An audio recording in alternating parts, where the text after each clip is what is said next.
Ya, halo, selamat pagi Glenda, selamat pagi Sobat Firasat. Hari ini kita akan membahas update terbaru terkait dengan nikel, di mana memang untuk harga nikel sendiri ini dimulai di bulan Maret, apalagi mulai sekarang mulai terlihat rally-nya semakin melanjut ya.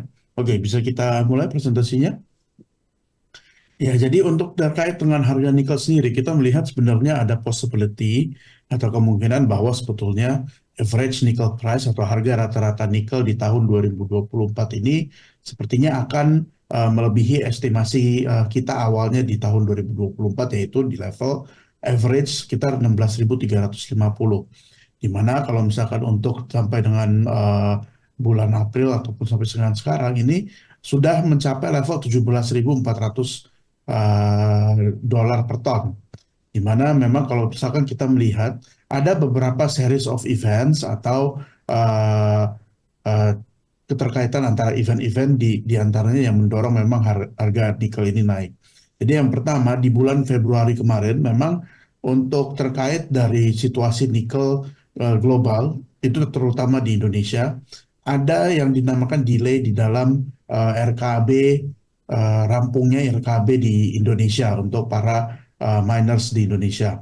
Dan ini artinya menyebabkan adanya sentimen bahwa sebetulnya untuk nickel ore yang menjadi salah satu bahan material untuk menjadi refined nickel itu oversupply conditionnya tidak selebar yang diekspektasikan awalnya. Kemudian di sisi lain, di bulan Maret, kemudian sampai dengan juga hampir di bulan April, ini kita melihat adanya ketegangan geopolitik yang memang juga meningkatkan harga fuel pada saat itu, dan kemudian juga ini menyebabkan adanya sentimen bahwa untuk harga oil yang meningkat, makanya kemudian harga komoditas lainnya akan juga meningkat juga. Nah, kemudian di sisi lain, di bulan Mei recently, ini tepatnya untuk minggu lalu, di negara New Caledonia, di mana ini yang negara tersebut adalah produsen nikel terbesar ketiga di dunia, ini juga ada riot atau ketegangan domestik politik di negaranya, sehingga memang notabene ketika ada riot atau disrupsi di mana ada uncertainties di negara tersebut dan akan mempengaruhi situasi nikelnya atau produksi nikelnya di dalam negeri. Ini juga sebagai notabene-nya yang memiliki market share sekitar 6% untuk produksi nikel di dunia. Ini juga akan mendisrupsi supply dan juga terkait dengan supply di nikel di dunia. Oke, next.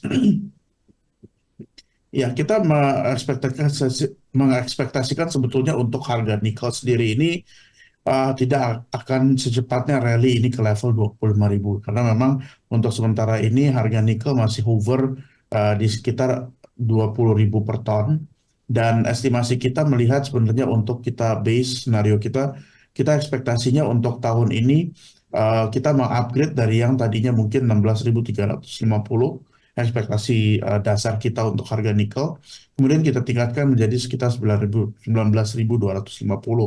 dikarenakan memang kita melihat dengan adanya kondisi disrupsi yang supply yang tadi kita sudah sampaikan, sepertinya harga nikel akan cenderung tetap tinggi di level 20.000 per ton sampai dengan akhir tahun.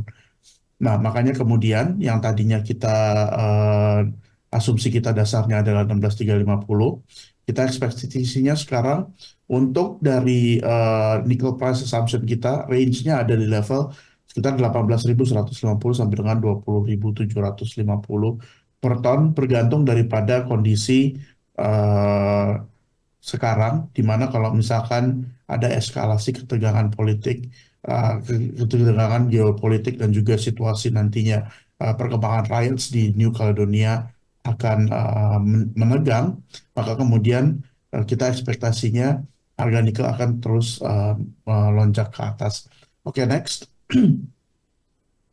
Ya, terakhir kita ngelihat sebenarnya kalau misalkan untuk terkait dengan siapa emiten yang dapat kita perhatikan terkait dengan terus melonjaknya harga nikel ini, kita melihat sebetulnya ada potensi bahwa Inco adalah salah satu yang menjadi emiten yang menarik untuk mendapatkan benefit dari situasi sekarang.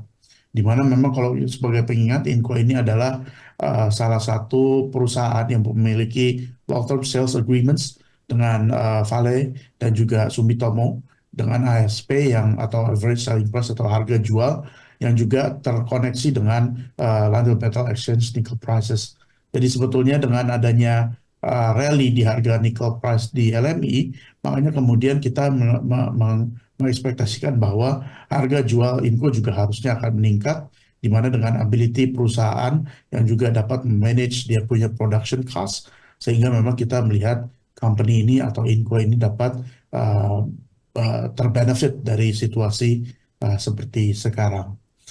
Kita so far masih cenderung wait and see untuk di Inco sendiri karena kita juga masih menunggu rilis daripada earnings di first Q 2024-nya untuk melihat lebih lanjut terkait dengan performanya. Tapi kemudian kalau misalkan kita menggunakan asumsi daripada nickel prices tadi yang kita upgrade dari 16.350 ke 19 ribuan, ini makanya kita ekspektasikan estimate kita earnings untuk Inco nanti mungkin akan lebih tinggi dari sebelumnya sekitar 20%. Mungkin itu aja, sekian dari saya. Selamat pagi, semoga bermanfaat. Kembali ke Glenda.